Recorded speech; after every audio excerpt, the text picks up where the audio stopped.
Guys, paano ba malalaman kung sino itong others na tumitingin sa ating My Day dito sa Facebook? Kagaya nito.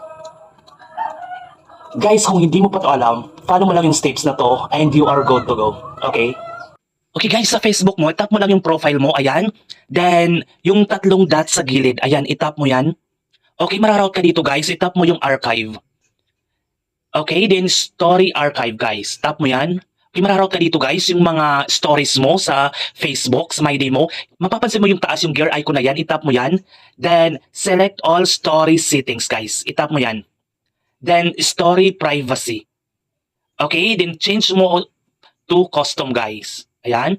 Then, guys, mararoute ka dito yung mga friend mo sa Facebook.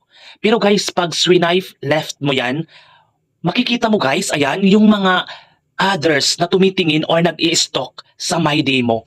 Ganun lang kasimple. Guys, kung nakatulong to sa'yo, paki-heart naman ng videong to, then paki-follow naman ako. Please, yun lang.